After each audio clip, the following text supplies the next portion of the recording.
আমাদের মেয়েদের ঘর সাজানোর কোনো জিনিস পেলে বা গিফট পেলে আর কিছুই লাগে না। কে গিফট করলো অবশ্যই শেয়ার করব।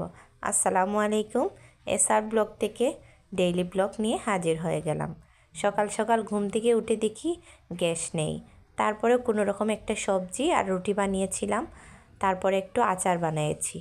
গ্যাস এত পরিমাণে কম হয়েছে, দুপুরের রান্নাই আর হচ্ছিল না। না পেরে রাইস কুকারে একটু খিচুড়ি বসায় দিলাম, যাতে তাড়াতাড়ি করে রান্না হয়।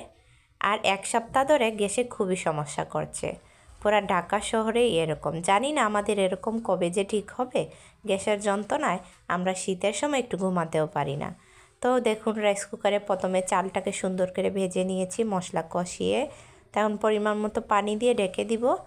সুন্দর মতো এটা কুক হয়ে যাবে, হলে নিজে থেকেই অফ হয়ে যাবে।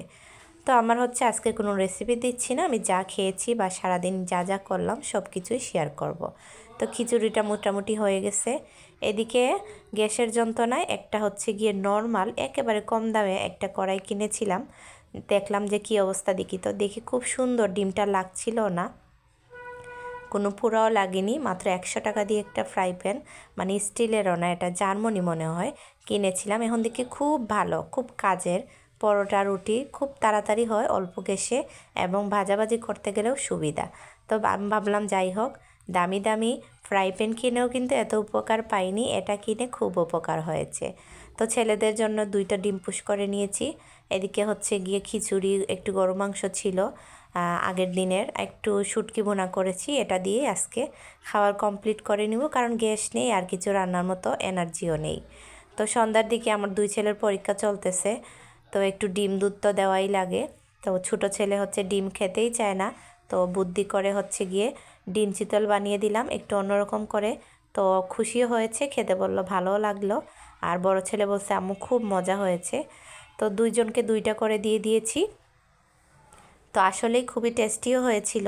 সাথে ছিল 2 ধরনের ভর্তা, ধনেপাতা আর সরিষা ভর্তা। তো এদিকে হচ্ছে আদা দিয়ে, আদা লবঙ্গ তেজপাতা সব কিছু মিলে এলাচ টেলাচ দিয়ে একটা রং চা তৈরি করেছিলাম।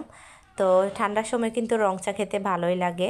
রাত্রের বেলা হচ্ছে গিয়ে আপনাদের ভাইয়া আসার পরে একটা পাকোড়া করেছিলাম, ধনেপাতার পাকোড়া। তো খেতে আসলে খুবই সুস্বাদু হয়েছিল, অনেক ভালোও লেগেছিল আলহামদুলিল্লাহ। তো আসলে মাঝে মধ্যে নতুন নতুন কিছু রান্না করলে খুব ভালো লাগে।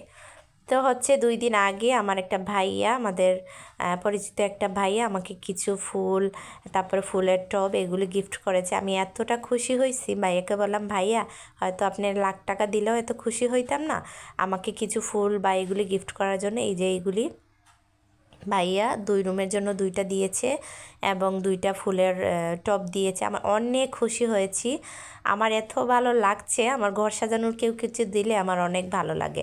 তো আলহামদুলিল্লাহ ভাই, আপনাকে অসংখ্য ধন্যবাদ।